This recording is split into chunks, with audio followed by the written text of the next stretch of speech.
So last week I decluttered, painted this door, and got rid of all of the corgi level stains throughout the house. This week I'm going to be putting in peel and stick vinyl tiling in the kitchen. Personally, I don't like the tiling that is in there right now. I ended up going with peel and stick tiling for the kitchen because it's cheap, it's easy, and Tim was planning on ripping up the flooring in the kitchen a couple years from now anyways, so it didn't make sense for me to buy a bunch of expensive materials and spend a ton of time on it. I also managed to do this entire project in one afternoon. By the way, it's also renter friendly if that's something that you're looking for. So the first thing I did was I went to the Home Depot to check out their peel and stick tiling options, and after looking at them, I decided that they were all ugly as hell, so I promptly left. Also, side note, Home Depot, who the hell wants this decoration for Christmas? It is so creepy and scary. So then I went to Lowe's, and it actually ended up being half the price, and they had good tiling. The peel and stick tiling I ended up going with is called Barley Oak, and it was a faux wood.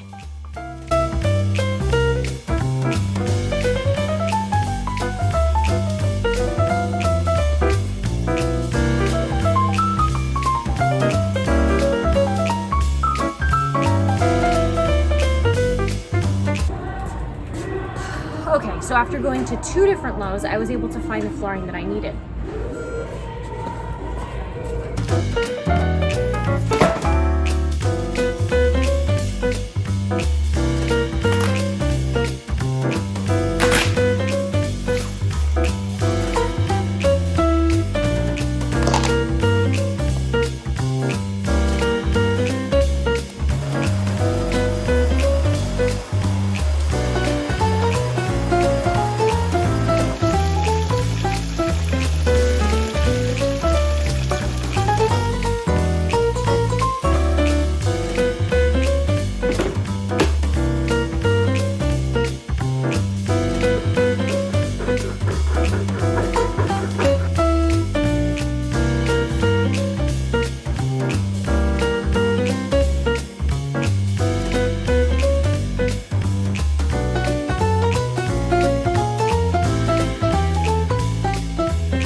Okay, so I have never done this before, and right now I figure that if I take a longboard and I start in the center of the room, then I can work my way out and I'm not left with those skinny pieces on the outside. The second thing I'm going to be doing is making sure that the seams are not exactly the same in length, because it's really apparent where the seams are and it just looks bad. So I'm gonna stagger the seams. So I have one long piece of wood, and then I took a long one, cut that in half, and I took one of the medium-sized ones from this and cut that in half. I'm just going to be continuing this pattern throughout. Let's see how this goes.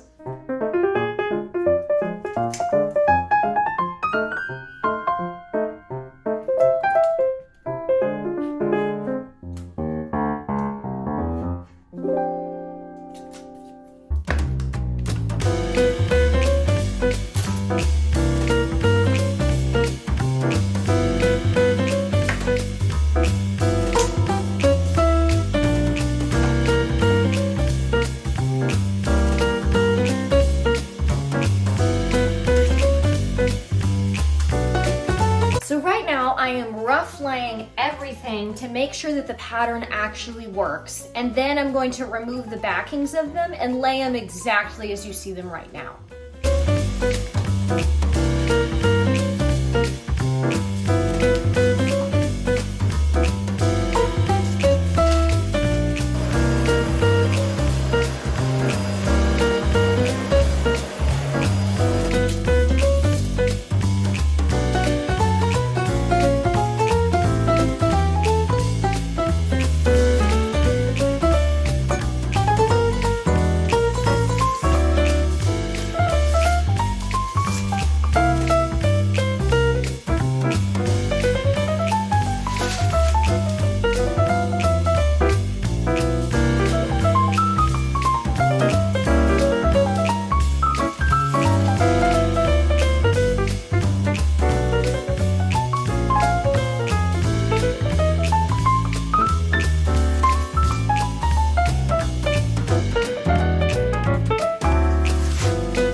as I am doing this project is that no matter how hard you try when you cut something by hand, you're not gonna get a perfectly straight line. That being said, you wanna put the hand cut side up against the wall. And the reason why is because the factory side is more forgiving because it's a perfectly straight line, so you can keep lying your boards without gaps between them.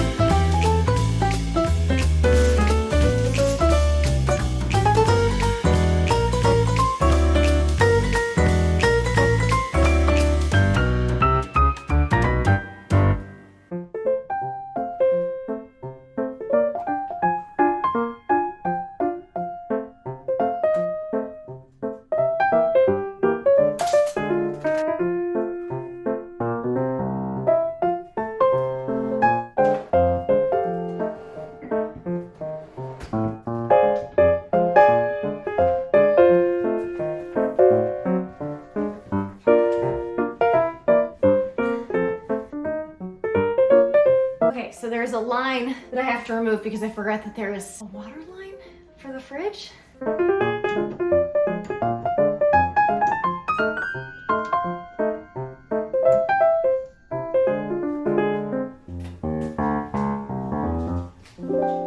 Success.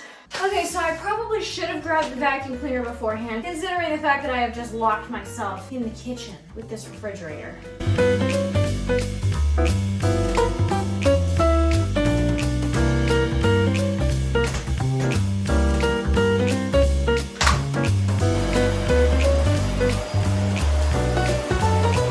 Oh, that is sticky.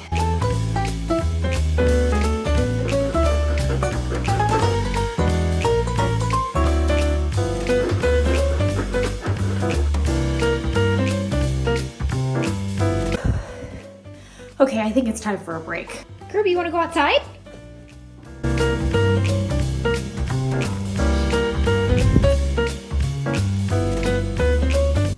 Okay. Okay.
Okay, so the other day I went to Ikea and I purchased this runner rug because I wanted to put one in the kitchen, and I loved this one and it was the perfect size. It's called Jadbjerg, which is Swedish for I have no clue. Oh, it's so pretty.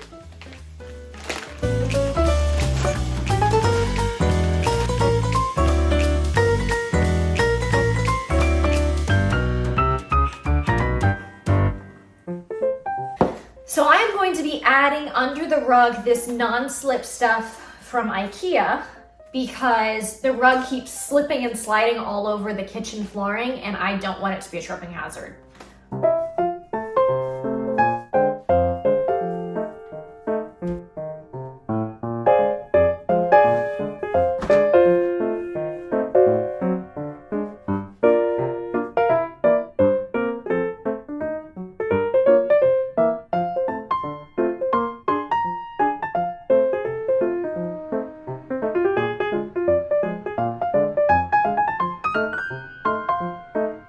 Thanks for watching, guys. If you enjoyed this video, feel free to watch my video from last week where I decluttered, painted, and got rid of stains throughout the house.